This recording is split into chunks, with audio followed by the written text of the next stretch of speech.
Good evening, everybody. Hello, hello. Welcome to another episode of Critique Corner with me, Daniel Parker. And me, DB Fastbinder. As always, we're here to critique whatever crap we happen to watch.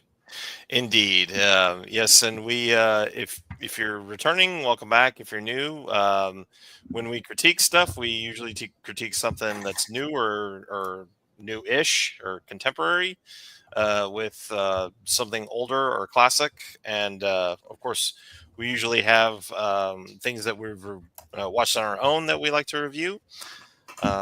And by the way, if you in case you hadn't noticed, some of you knows I'm using my headset microphone instead of my normal mic because I was having some choppy audio issues. So if uh, anybody listening out there, if I'm having audio issues, please let me know. I don't know if I can do anything about it, but Yeah, it sounds like you're having some thunderstorms your way, so it might just be that Florida life. yeah, indeed. But to get into our first review of the night, we watched MacGruber. MacGruber! MacGruber! So while I did get started with it, I'm going to suggest switching over to your regular mic just because I don't think that the headset is helping, unfortunately. Oh, okay. All right. So, Let me.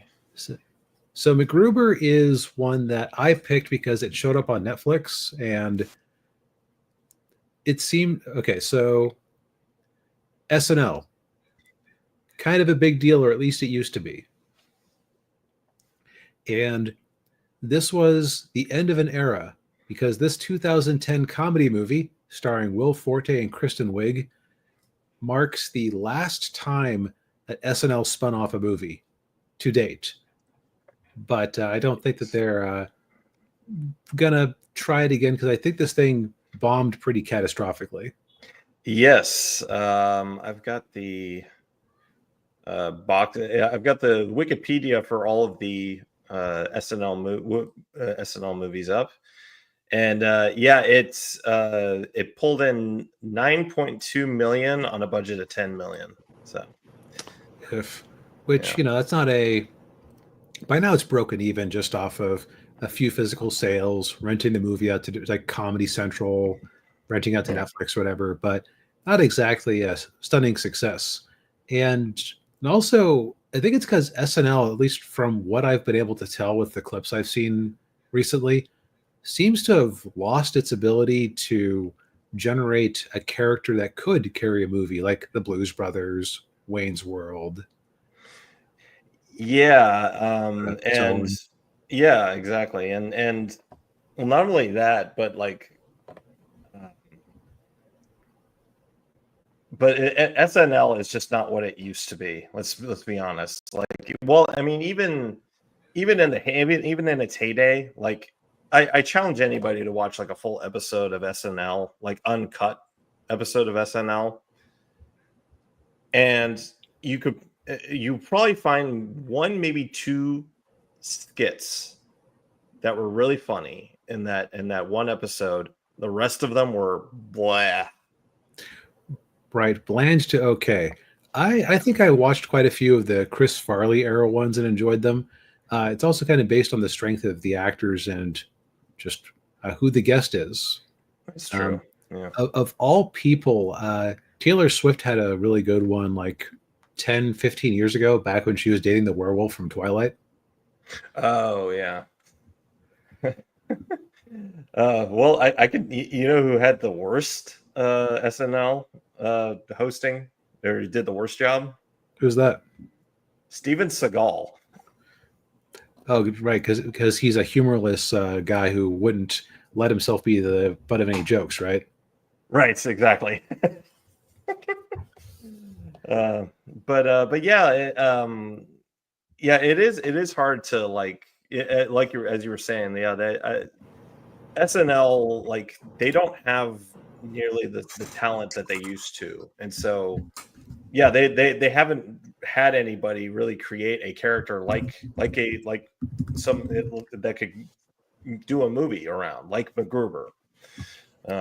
Yeah, so it doesn't surprise me that this was the last SNL movie that they did. Right, and the MacGruber bit, Was Will Forte a regular member of the cast at the time, or was he just coming in to guest star for this sketch? I don't know. Um, I think he was a member of SNL. Oh, quick sidebar. There was a Andy Sandberg movie that was basically him playing like a rap, like a caricature version of his Lonely Island character that somebody could call another SNL movie, but I don't think it was formally connected to it. It's called like Okay. it was called like Never Stop Starting. Um, but I think it's more like he took his act elsewhere for that one. Okay. Anyway, Will Forte in this one plays MacGruber, who is a big parody of MacGyver and other action movie tropes, and I can see. I think that they're pretty popular in like the early internet era or the early internet clip era. I think it's because every sketch was actually really short, like because basically the premise always was MacGruber, this bomb is about to go off in 60 seconds, and then something would derail him from defusing the bomb and it would explode, killing them all. Yes, and I believe they brought in Richard Dean Anderson, who played MacGyver, into those skits to play MacGyver. I didn't see that one. No, my mind is burdened with the time I saw one where they had Betty White on as his grandmother, and they decided that they were into a little cross generational incest.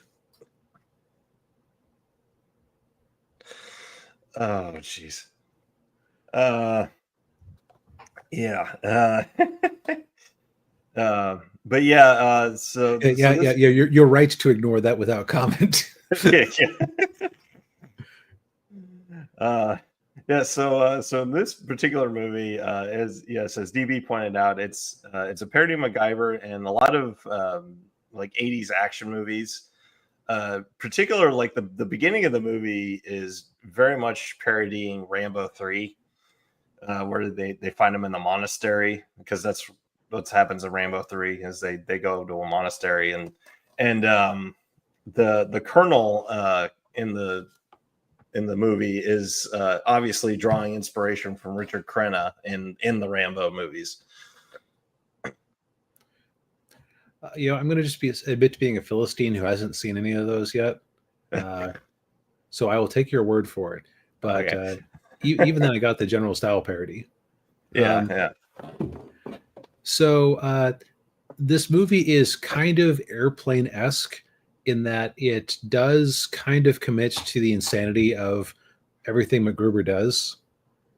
Yeah. Also, but I think that I could see, like, I enjoyed it. I could see some people being very annoyed at Will Forte's character. And what's really hilarious is that he seems to play the same character in a few different places. Like, as I was watching it, there was this Comedy Central cartoon called Moonbeam City that only lasted one season, where everything basically looked like a Duran Duran album cover. And it was just like this weird. Does anybody ever remember this one YouTube thing from like 2009, 2010 or so? That was like a Pac-Man movie trailer. It's some kind of a man. It's some kind of a Pac-Man. Vaguely, yeah. That cartoon was made by that guy whose name is escaping me right now. Okay. I was like, oh, hey, he got his shot at the big leagues. And I guess he didn't quite make it. Oh, that's too bad.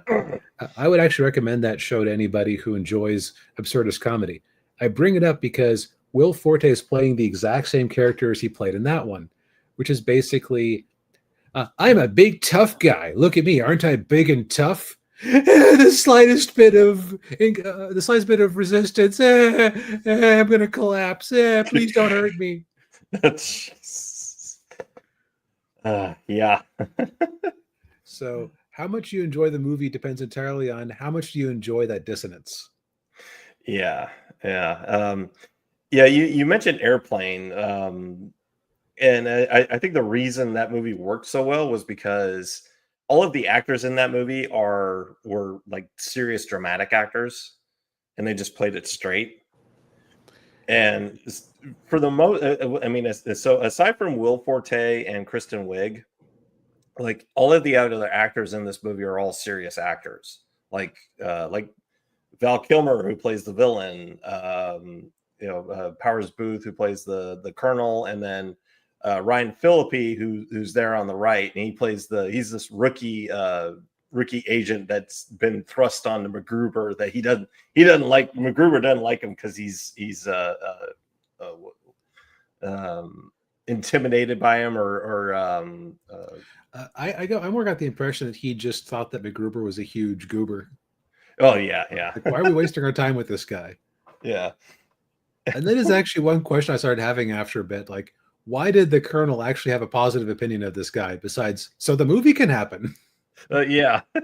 Well, what killed me was when they first meet MacGruber, they first meet MacGruber, and they start listing off all of his commendations, and I'm like, oh no freaking way.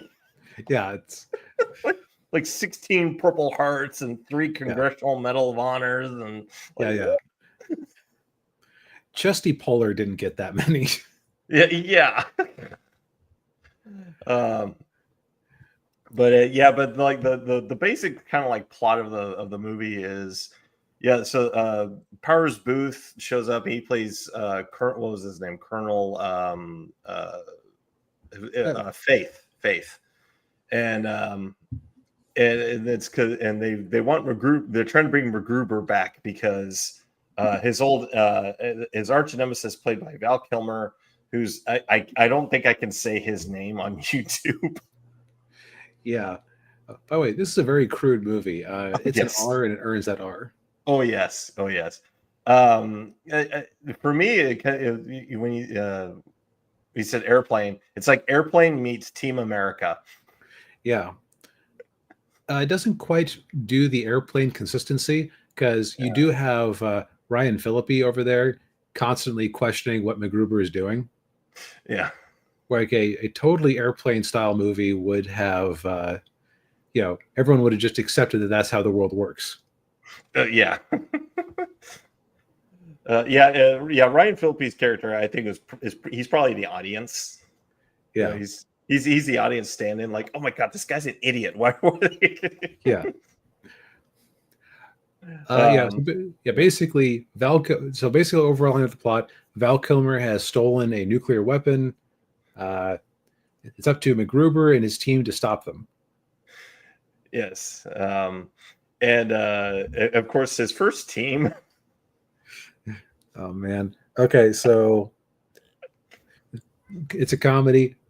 We're gonna spoil things. Let's do the quick. Do we recommend before we? Yes. Before we ruin it. So if you're watching this and you're wondering, is this worth your time? Do you enjoy just very absurdist comedy? Like just complete balls to the wall nonsense.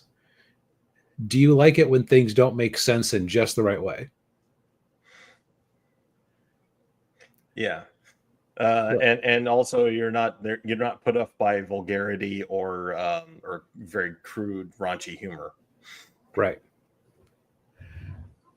Like I'd say that if you're a South Park enjoyer, if you liked The Hangover, this is probably up your alley.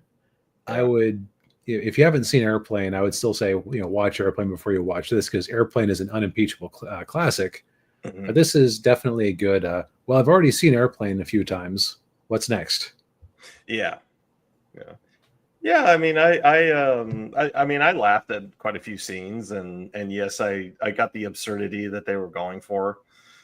So it didn't bother me at all. And I've seen raunchy comedy, it's nothing,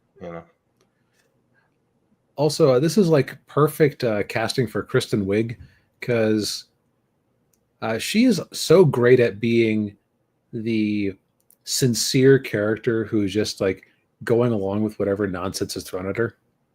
Yeah. Like she's the one doing the Airplane style performance where she just she like questioned MacGruber, but it's like she just has complete faith in him, even though she really shouldn't. Yeah. Well, yeah, she's Julie Haggerty in this movie. Yeah, for like Julie Haggerty in Airplane. She was kind of the same way, where she's like, Yeah, she's exactly. she questions everything Stryker does, but she's madly in love with him, and just Yep. yeah. Okay, so yeah, modest recommend, worth a shot if you like absurdist comedy. Yes. Now so some of the nonsense in this, like you were just saying, they did the Deadpool 2 thing Yeah. a couple of years before Deadpool 2. Yeah. So he puts together his own team of just total badasses and tough guys, and he puts them all in a van, and they're like, all right, we're gonna go out there, all right, and they're all getting riled up, and MacGruber goes and talks to the colonel, and the colonel's like, hey, don't you want to take Ryan Phillippe with it? No, I got my team. I don't use guns. I don't use guns. I get we're all loaded up and ready to go, and I got C4 in there that I packed myself, and then boom, the van blows up. I was just like, when he's running, like, oh no, oh my god, are you guys okay? Yeah, which is really the first time in the movie that his tough guy persona cracks, as I recall.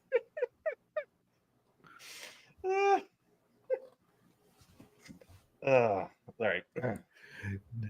Yeah. So he ends up teaming up with Phillippe, who's a straight laced new recruit, and he also recruits Wig, who had declined to join the team originally, as I recall. Yes. Yeah. And the thing of it is that again, MacGruber is a huge goober. All of his plans are stupid and insane. And what I kind of was expecting, and I really shouldn't have, based on what based on how the shorts always worked, I was kind of almost expecting it to work out for him more often than it did. Yeah.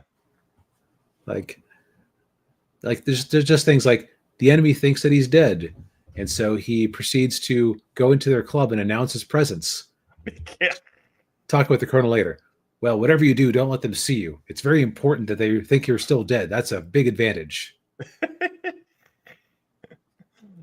Like, oh, yeah.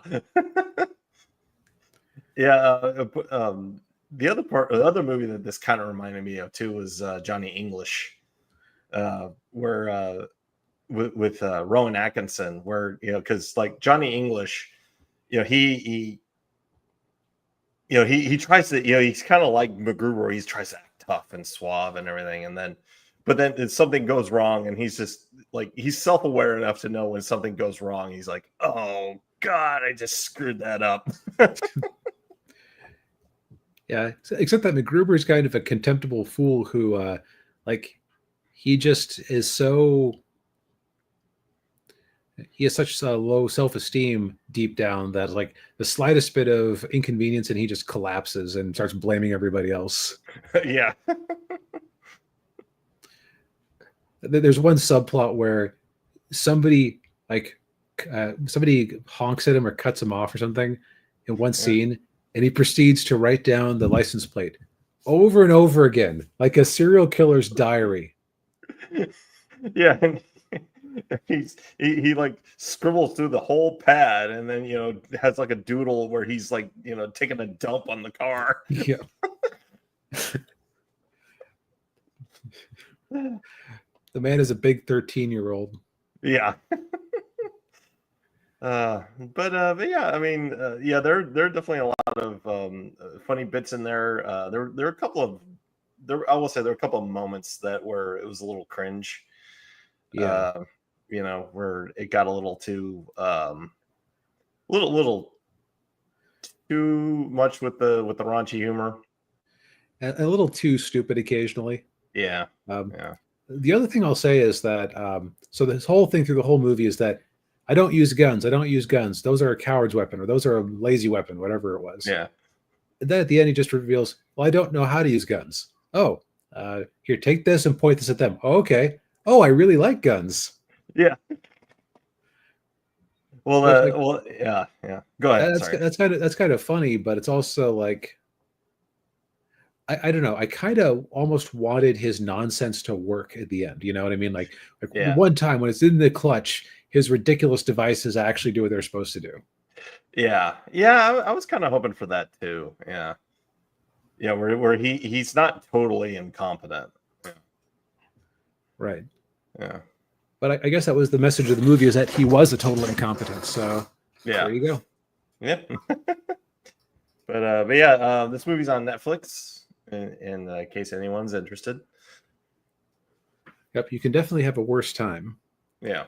For example, you could be Jeremy Clarkson trying to deal with the local town council. Yes. Amongst a lot of other things.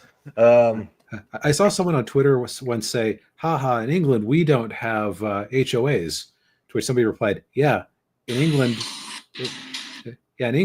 they're your government. Yeah. Yes. Yeah. So I partook in season 4 of Clarkson's Farm, which I was actually thinking about doing it last week, but then I realized that the last 2 episodes hadn't dropped. So I decided to wait till this week to do it. So now I can review the whole season, which is now on Amazon Prime. So this particular season of Clarkson's Farm, so this is 2000 or 2023 to 2024. So like fall, like around September, October 2023 to around this time last year. Or no, wait, it was August and September. So yeah, like a full year. So in this season, England is dealing with unseasonably long rain throughout. Basically, it starts in like October and it goes through all the way through like February and March, which really messes up with being able to plant the crops and also get them harvested later in the following year. So it's just kind of a mess with all that. And then of course Clarkson has, in addition to all the farms, farming all the crops and everything, he has also got all the different animals that he's been with, like cows and pigs, goats, and so basically this new project that Clarkson comes up with to try to alleviate some of, because like his farm shop is very popular. So I mean, people come from all over England to go there, and they come all over there to eat at the burger food truck and drink his beer and all that. Right. And he's got an advantage that other farmers just would not have. Right. Yeah. And so he decides for this season he's going to open a pub. And on the poster here in the corner there, right over Caleb's head, that's the sign for his pub. It's the farmer's dog. And most of the season is him trying to find a suitable building for the pub. And what I didn't realize was that pubs are actually dying in Britain. Like people don't really. Yeah. They've had a lot of pubs close over the last 10 to 20 years. Some of that's economic, some of it's just a change in the culture. It's the days of people just going to their local pub, with their buddies or whatever, and having a pint or two. It's just not the way it is anymore. Which is kind of true everywhere if you think about it. I mean, most people don't go out to bars or anything like that. Mm-hmm. So Clarkson's his problem isn't a quantity issue of trying to find a pubs that are for sale, because there are a lot of them. It's just finding the right one, because he also wanted to have a kitchen so that he could have food in it, and he sell different food from not just his farm but also other farms in the area. And his whole thing is everything in the pub, from the beer to to any other liquor or to the food or anything is grown strictly in Britain. It's all British. You can't even get a Coca-Cola in that pub. And so a lot of the season is him trying to deal with trying to get this pub open, and his whole goal is to find a pub and then fix the building up and then get it open for the they call it the banking holiday over there, which for us is Labor Day. And so usually their banking holiday coincides with Labor Day. But what ends up happening is he misreads the calendar, and he was a week off. Yeah, so like the second to last episode, he thinks he's got 4 weeks left to get this pub ready to go. He's like, no, he only has 3 weeks, and everything that can't go wrong does go wrong. So basically, Clarkson's farm kind of transitions into being an episode of Kitchen Nightmare or Pub Rescue. Bit, yeah, basically, yeah. He's got these 2 women who work for him, or that he hires, are like pub consultants, and they just drive him crazy. And so it's just with all of this stuff, so he's dealing with all this, and then on top of that, he's got to deal with the stuff at the farm. And of course, right as he's trying to get this pub open, that's when the harvest is. So he's going back and forth from like the trying to get the pub going to then going over to do the harvest. And this season was kind of a hard year for him, and not just him, but I mean just for the farmers in Britain in general, because of the weather. They weren't able to get the crop yields that they would normally do. And the biggest disappointment was it was a wheat that he grows, that's like his number one selling crop, because that's the wheat they use for pastas. And what do you call it? Semolina? Is that maybe what it is? I think that might be it. I can't remember. But he just didn't get the crop failed. It didn't work. So but yeah, it was kind of a disappointing year for him. But on the plus side, he was eventually able to get the pub open to at least in the following weeks, up to the pub running well enough. And the other thing too I wanted to point out is Caleb there on the left. He's holding a little pig there, and that pig was kind of a new star of the show. They named him Richard Ham, after Richard Hammond, because he's really small. He was like the runt of the litter, and they were really worried about him because being so small, the other males would bully him and potentially kill him. So they're like, okay, well, they put him with the females, but then as he starts getting older, yeah, he's like, yeah, and the females in that pen are his sisters and cousins. Oh no! He's like, so you can't have him messing around with them. Why are mentions of incest our theme tonight? I don't know. The other, but I will say one of the good aspects of the show is so in the first I think like 2 or 3 episodes, Caleb was on this tour, kind of like a comedy tour, and it's on Amazon, and I haven't watched it yet, but where he's doing this like stage show, and so Clarkson was like kind of left on the lurch, and so he needs help, and so he hires a temporary farm hand, this young woman named Haley, and she has 3 things in common with DB's character Rose Cooper. Blonde, English, badonk. Yes. the 3 B's: blonde, British, badonk. There we go. Yes. Yeah, there you go. But no, she was really a lot of fun. She's a really nice young lady, really great character. He seemed to get along with her really well.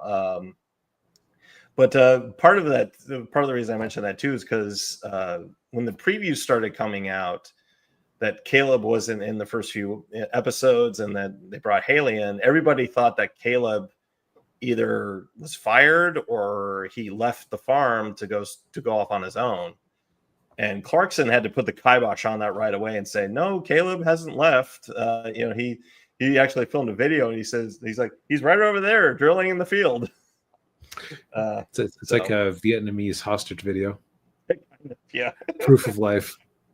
Yeah. But yeah, I mean, despite some of the setbacks that that everybody on the show goes through, it was still an entertaining season. And if you watch the first 3 seasons, you'll definitely want to watch this season, and it's an enjoyable experience as always. Well, it certainly sounds like it. I'm glad you had a better time with your solo thing than I had with mine. Oh. So this one is for Naruto the movie Shippuden Blood Prison. Mm. So I ended up with this movie on my Xbox account because last year, the year before, they gave away a bunch of free movies as part of their Xbox Anime Month promotion. That's it. And I kind of I'd been reading Naruto when Shonen Jump came to America with the big magazines, and then I think I must have read like 20 or 30 volumes of it. And then for whatever reason, when they made the time jump to the Shippuden, I just kind of fell off of it. Mm-hmm. And so I said to myself, you know what? Maybe I was missing something. I have this free movie that I picked up. I'm bored right now. Why not? So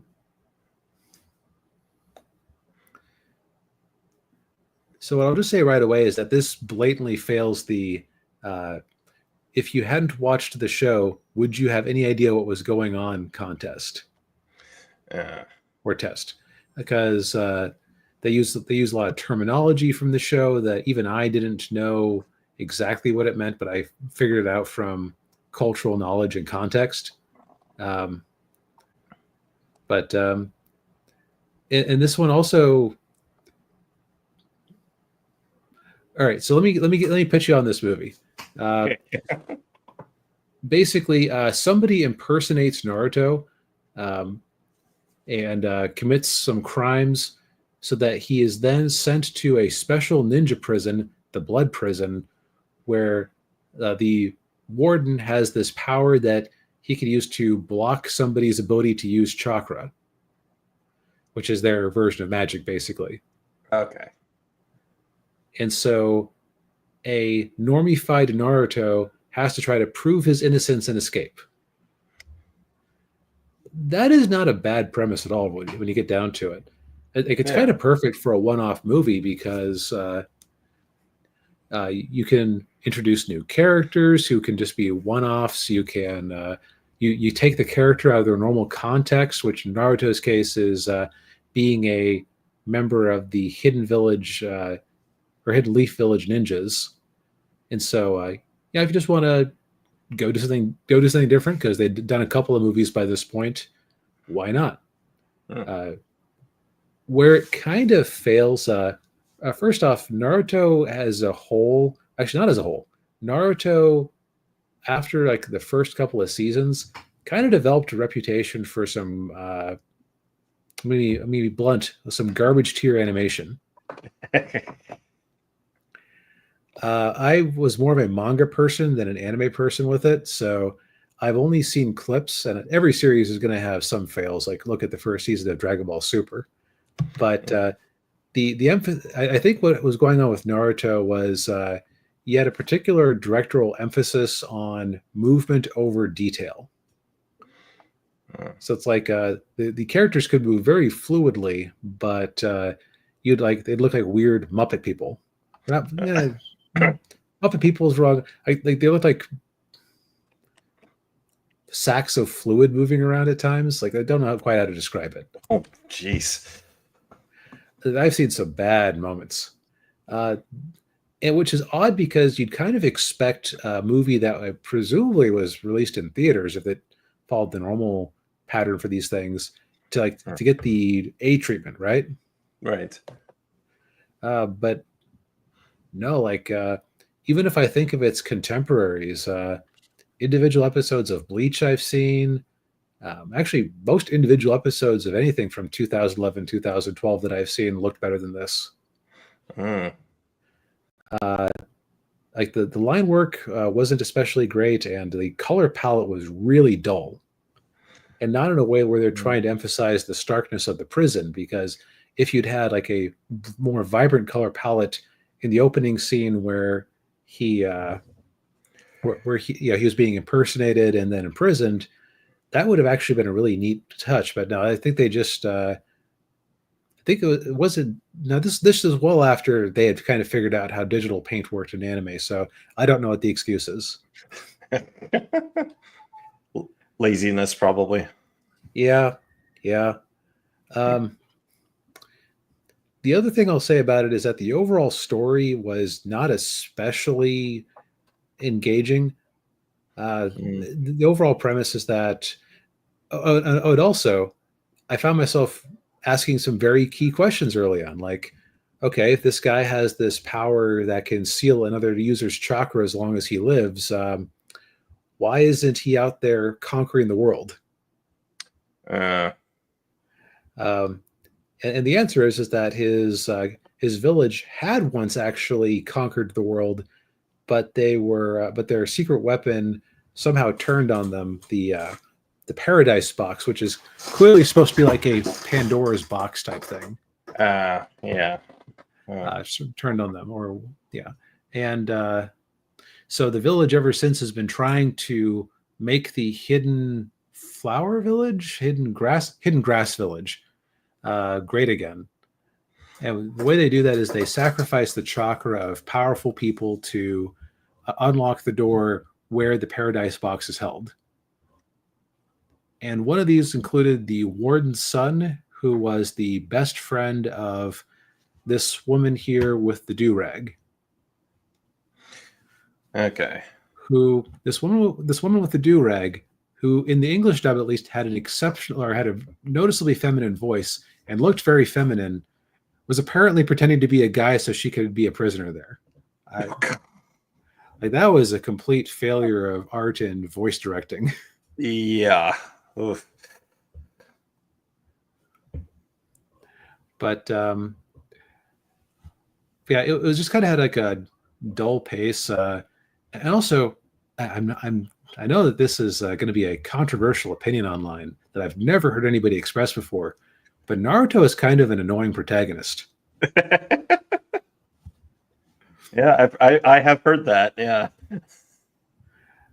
And so having long scenes where he's the focal character, like the only named character of any importance, and him, like, it was kind of interesting watching him trying to escape, and the end fight scene was kind of neat, but there's a lot of middle there that just wasn't terribly engaging, because it's like they were trying to actually okay so you know how like if you're watching a ongoing shonen anime, one of the things they'll do to save a little bit of budget is they'll have seemingly unnecessary flashbacks to things that happened like the last episode, or in some cases they like they're just drawing your attention to a detail earlier in the episode, so maybe they'll zoom in. Yeah. Something you saw. This does it twice that I recalled, and it was for things that, like, how did anybody who is paying attention to the movie not be expected, or how should anybody who is paying attention to the movie not be expected to remember when this woman was introduced 5 minutes ago or 10 minutes ago?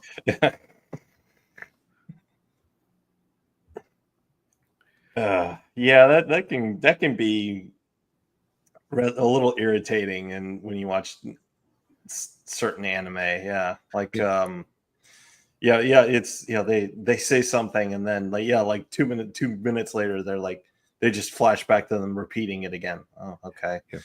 Yep, exactly. Like, okay, you saved a few dollars, cool. Yeah. The pacing almost felt like it was a couple of episodes shoved together. Now that I think about it, like there, or I should say, nah, maybe that's not right. There wasn't quite the same sort of like rise and fall you'd expect for that. But Yeah. I also immediately had the question of, wait. In a world where there are ninjas who can use illusion to look like each other, why is everybody immediately believing them and throwing Naruto into prison, including his own friends and allies?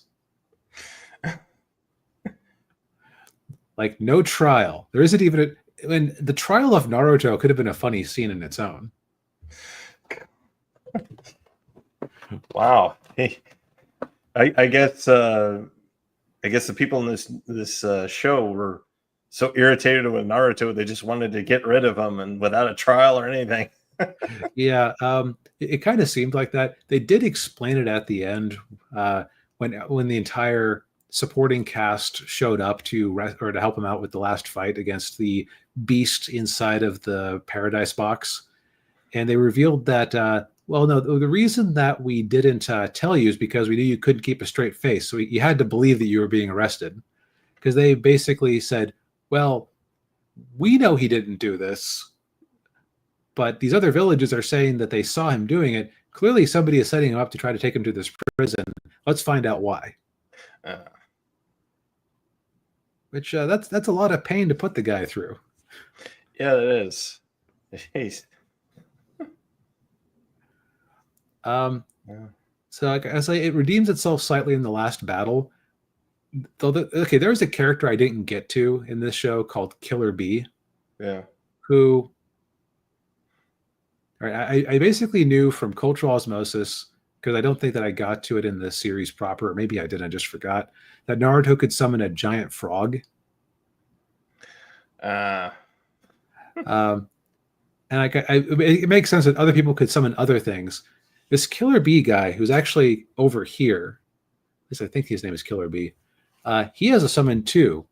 And I cannot tell you how flummoxed I was when suddenly a minor kaiju-sized octopus with the upper body of a humanoid, like basically a half octopus, half minotaur, the size of a large building, showed up and was speaking in 2010's rap lingo. Because apparently that's Killer Bee's thing too. Oh. And I was yeah, sorry, got it. I was just so confused about what was going on. Yeah, that's what is this movie? What is this series? Hey, good to see you, D Rhino. Hey, man. Yeah, so yeah, I took a chance on something new. It didn't entirely work out. It's not making me want to go, oh, maybe I should give Naruto Shippuden a chance. Like, no, I got what I wanted out of the series. Yeah. Also, I'm also going to say that the character designs in the Shippuden part of the series, they feel like the creator of the show or the creator of the manga, when he was getting around to so he did a big time skip in the middle of the series. I'd say the character designs from the first half are pretty solid. The first section are pretty solid. In the Shippuden section, which is the time jump, basically the Z to compared to, or DBZ compared to Dragon Ball. Yeah. It's like somebody gave him a generic 2000s, here's how you draw manga book. Oh. And he just took all of his character design ideas from that. Because like Naruto has a transformation called Sage Mode. It's basically him with a different jacket. Yeah. And weird frog eyes. Yeah. Yeah, it's just not a very inspiring movie. And I think you would have to have been really just immersed in the series to want to watch it. So I guess this is my long roundabout way of saying I see why Xbox and Funimation / Crunchyroll were giving it away for free. But at least this one didn't have Boruto. Yeah. All right. I don't have a transition. It's and also when Naruto is being processed into the prison, it is implied that his hinder is violated in the course of the inspection. Oh, Because comedy. was this Joker 2? Oh.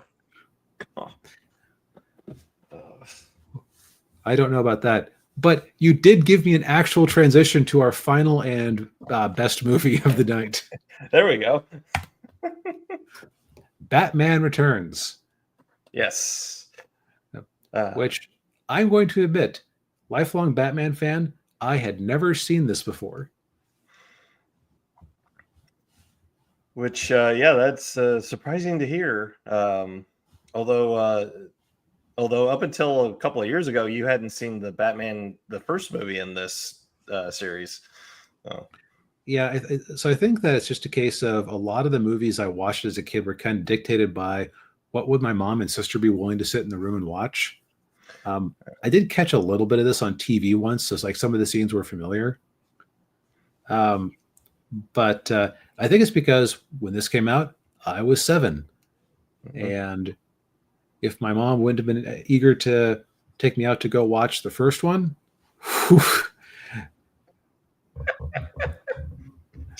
she was not going to let you see this one. Yeah. And it's weird because I had all of the like accoutrements of it. I think I had like the Burger King or McDonald's, like some sort of toy from it. Yeah. So it's just like they knew I liked superheroes, but this was not one for the kids. And you know what? In retrospect, they were right. Yeah. This is a very a lot of adult situations in this movie, and a lot of innuendos, and Heck, just a couple of blatantly dirty lines. Yeah. Basically everything that Tim Burton couldn't do in the first movie, they let him do in this one. Yep. So Batman Returns takes place probably maybe like a year or so after the first movie.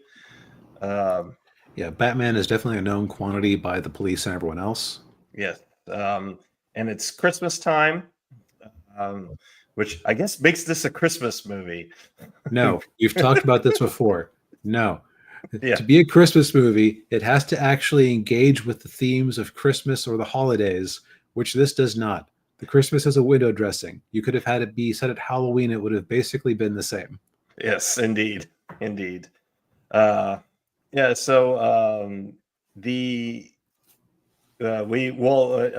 the prologue of the movie sees the birth of the Penguin with his mom and dad, and I don't know if you recognize the actor who was playing his dad. I did not. Paul Rubens. Oh, okay. Yeah. Mr. Pee Wee Herman himself. Mr. Pee Wee Herman, yeah. Well, Tim Burton is one of those directors who likes to work with the same actors all the time. Yeah, I see the 2000s and 10s where it's like, so who are you going to cast in this movie? Johnny Depp and Helena Bonham Carter. Oh, feeling adventurous today, are we? Yeah. and maybe occasionally he might put Michael Keaton or Danny DeVito in there too. Mm-hmm. Of course, both of those guys are in this movie. So then the Cobblepots do a baby Moses with him and just kind of dump him in the river and let him he floats out, and then he's basically gets taken in by a bunch of feral penguins. Which, boy, that's a sentence. Yeah. And then we flash forward 33 years, and Penguin is basically deciding to unleash terror on Gotham because he's got his own little scheme, and of course, he's not the only one. We've also got I hate to compare him to make this comparison, but very much a 1980s-esque Donald Trump character Max Shrek, who's played by Christopher Walken. Christopher Walken. Christopher Walken, yeah. And what's great is that he has a son in the movie, and he doesn't speak often, but he's doing an impression of his old man. Yeah. It's like they wanted to make sure that okay, well, if he was raised by this man, clearly he would talk like him too. Yeah. Yeah, and so Penguin spoils the tree lighting ceremony, which is kind of like the one they do in Rockefeller Center in New York, and that's when Batman shows up to foil it, but and of course also present in all of this is Max Shrek's mousy secretary Selena Kyle, played by Michelle Pfeiffer. Yeah, and so this movie definitely okay, so a few weeks back, or maybe a couple months back, we reviewed The Dark Knight. Yeah, and my observation, not an original observation, was that the dialogue was a bit stilted in that one. Like, it felt like characters reviewing the movie they were in. Yeah. This one actually has, I think it does a better job of being a bit like, maybe subtle isn't the wrong word, but it's not quite in your face with its themes. Yeah. Yeah, like the whole, well, I'll get to it in a second, but yeah, basically what I was just gonna say is, like, this theme is basically what happens to you if you don't have like it's about loners and recluses striking back at society, like people who have been tossed aside. Right. Yeah, that's very true. Yeah, whether it's Penguin, Catwoman, or even Batman. Yeah,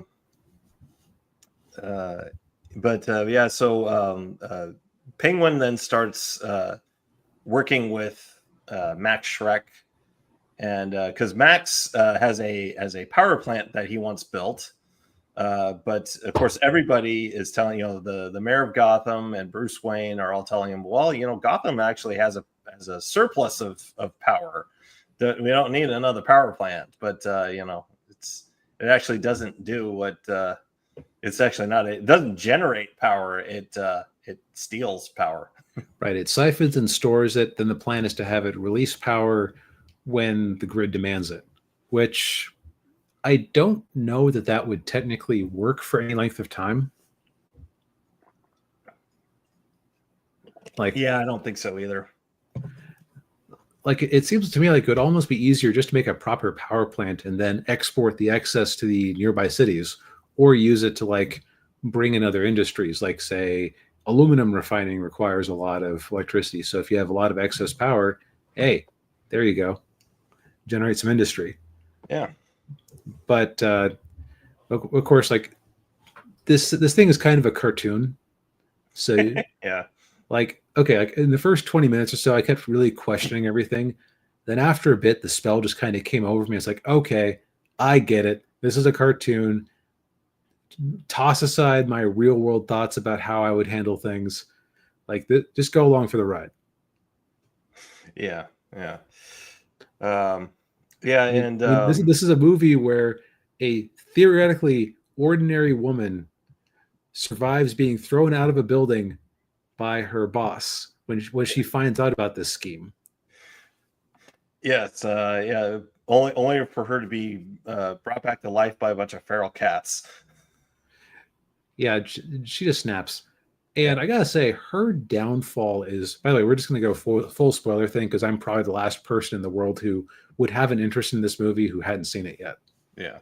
Well, and I mean, it's over 30 years old. I mean, right. Like, I'll occasionally want to give like a spoiler blockade if it's like an obscure movie or one that people of like our generation probably wouldn't have seen.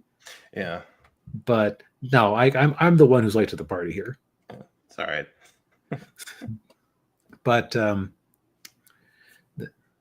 so she has a scene where she gets home normally, and it's just like, she's listening what she turns on the. That's right. She comes in, feeds answer- her cat, yeah.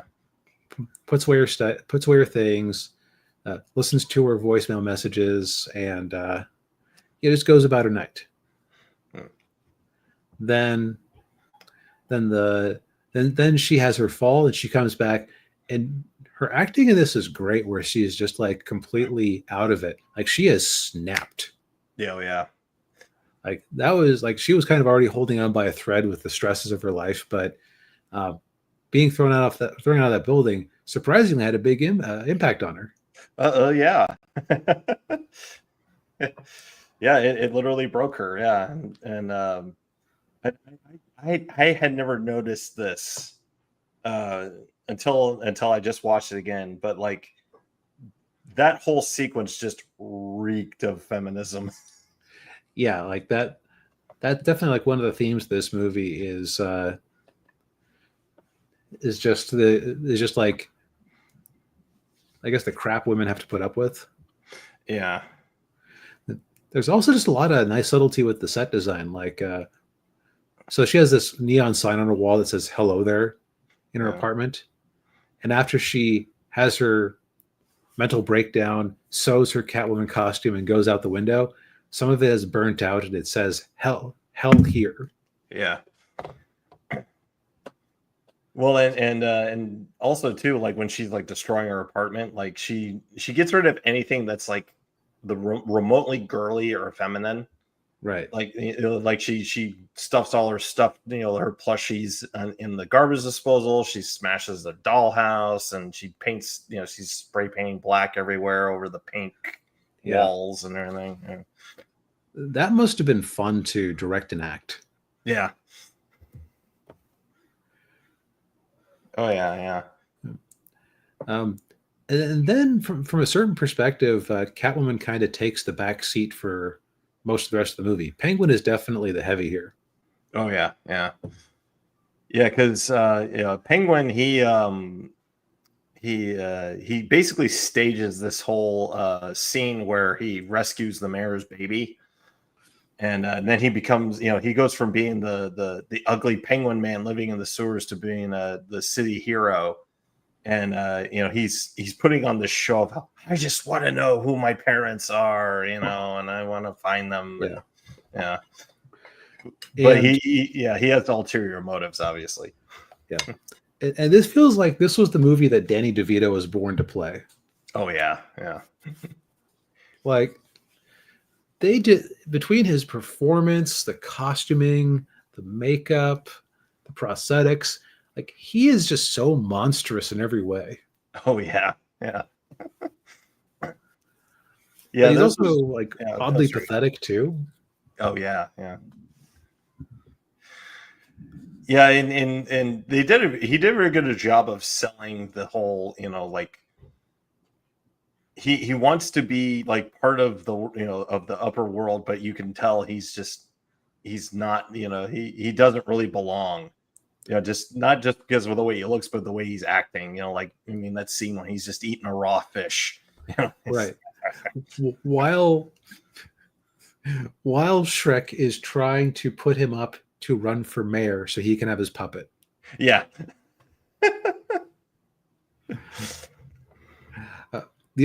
Okay, so do you know how they did this? I was noticing that like quite often when the penguin was speaking, this black like India ink looking liquid would just pool out of his mouth. Oh yeah. Like I don't know if that was supposed to be his blood or something, but because he bled red in another scene, but it just like made him seem so much more monstrous and wicked. Yeah. It was almost like oil or something. Yeah. I don't know. I don't really know the whole reason for that. I guess it was just a creative decision that Burton made.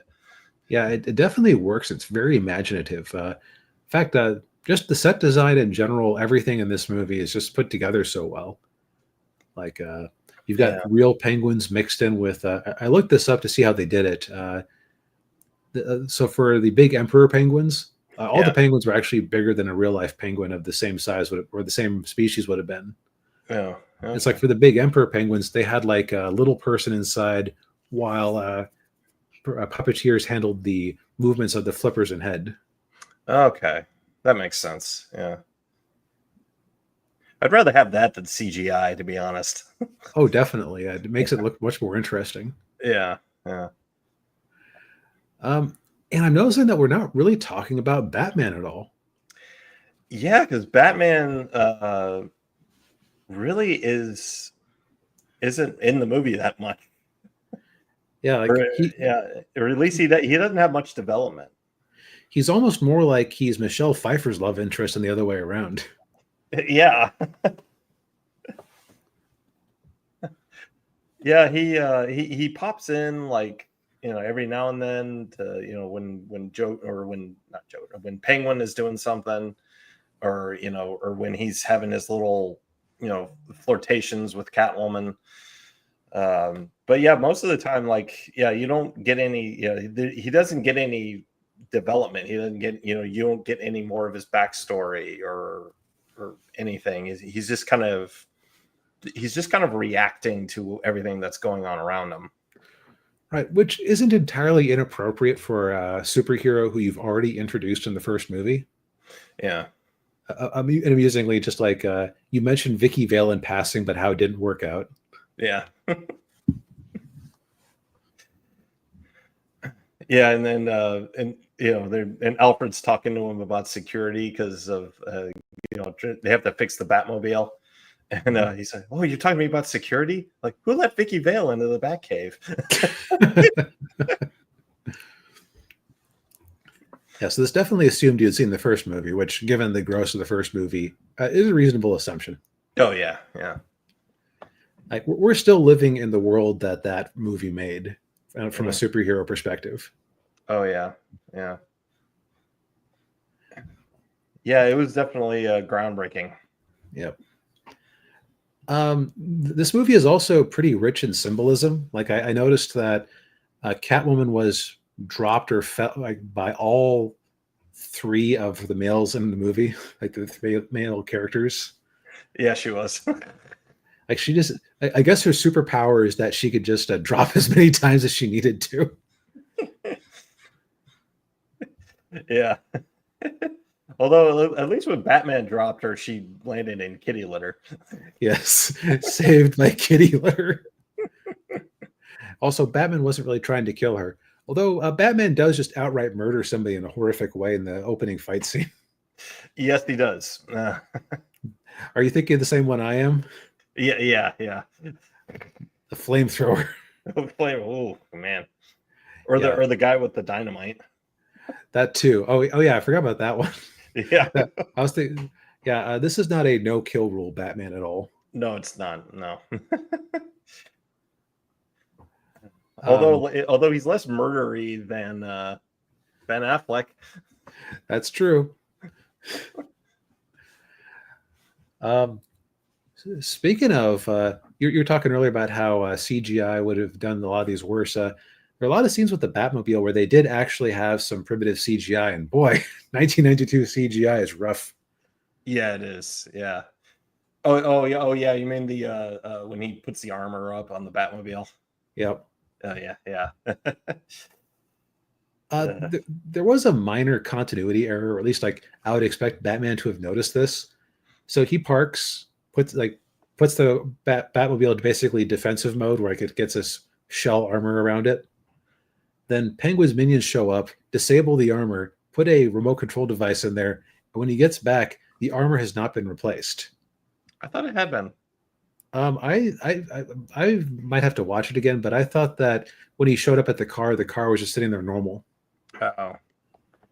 I could have sworn they put the armor back up, and I might be misremembering. Or maybe it's a thing where he summoned it with a remote control, so it had taken the armor off itself.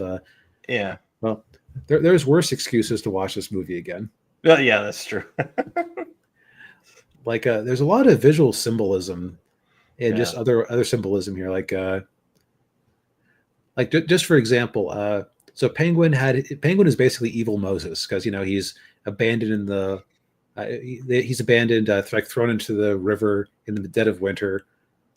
when everything is unraveling around him as his evil schemes are being revealed, he's chased out and he ends up at the same spot, and like him jumping back into the river to go back to his penguins and minions is basically symbolic of him shedding his attempt to join the humans or join the human world.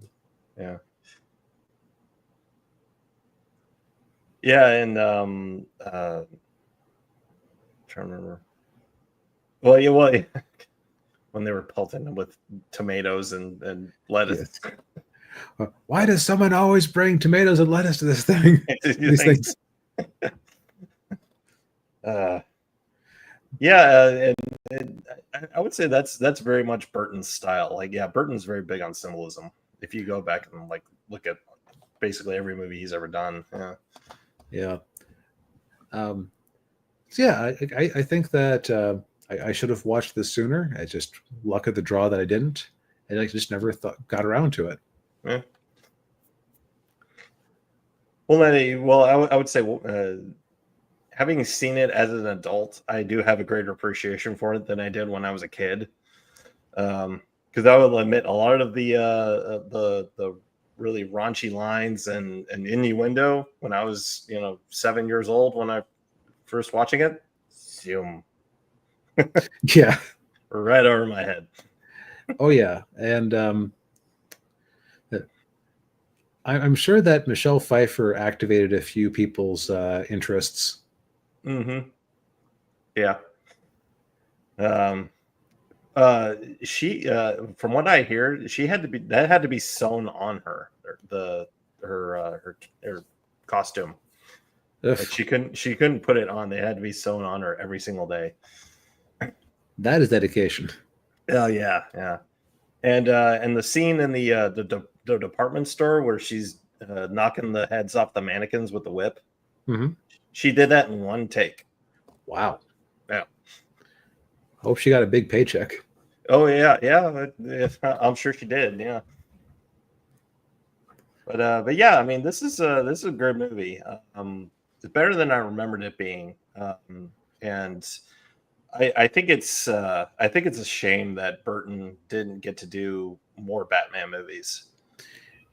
Yeah, the problem with it is that this is more of like art and much less commercial than the previous one. That's like, true. Yeah. Like this is a dark gothic movie. Like these are not toyetic designs. That's true. Yeah, and I think that was a big reason why they didn't ask him to come back to do the third movie, was because they wanted to sell toys. Yep. Which third movie definitely contributed to that. Thanks, Joel Schumacher. Yeah. The other thing I noticed about, speaking of costumes, I noticed at the end, like where Bruce takes his mask off to reveal himself to Catwoman, like who he is. Yeah. I noticed that his mask couldn't actually be removed that way, so he ended up ripping it off. Yeah. Yeah, I noticed that too. Yeah, the other thing too I noticed, and I didn't see it in the VHS version, but I kind of started to notice it with the DVD and the Blu-ray, is that if you look at him, so like when he would wear the Batman mask, he always had they drew like dark circles around him to try to make it pop. But if you look at him right before he pulls the mask off, he doesn't have the black around his eyes. Yep, a permissible continuity error. Yeah. Let's see. Yeah, I think that this might be my favorite Batman movie now. I definitely found myself enjoying it more than Batman 87, which I thought that was okay. Yeah, I can see that. Yeah. Although that the first Batman movie will always have a kind of a special place for me, because I think that was the first superhero movie I ever watched. So it was, I think I might prefer that one over this one, but not to say that this one's not a great movie. It is. It's just, right. I think both of Burton's Batman movies are, I would say, top tier. And definitely in the conversation. Oh yeah. But I guess what I'll say is that like that one is more of a superhero movie. This one is more of a superhero tragedy. Yeah. No, you're right. Yeah. Yeah. So, Yeah, it's certainly a darker movie. Yeah. Yep. So yeah, I can see why Warner Brothers didn't want to give him another giant pile of cash to make another one. But I kind of wish they did, just because, man, if he had gotten away with this one, what would the third one have been like? Oh yeah. Well, apparently the third one was supposed to focus on Batman's origins. Huh. From what I hear, yeah, and that really appealed to Michael Keaton. But then Burton basically got fired, and then when that happened, Keaton said, "Well, okay, well, if Burton's out, I'm out." So, but yeah, it would have been interesting to see. No, I agree. Yeah, like I kind of wish he had come back to do another one. It would have been. He would have. I think he would have upped his game more so than he did with this one. Yeah. What could have been. Yeah. Well, I think we've said all we need to say for tonight. Indeed. Hey, you know what? It's a better sequel than Beetlejuice. That's for sure. Yes, I totally agree with that. Yeah. Well, thank you everybody for tuning in. We appreciate it as always. Hit that like button, subscribe to the channel if you haven't already, ring the bell, all that good stuff, and we'll see you next week. Night, everybody. Yep. Night, everyone.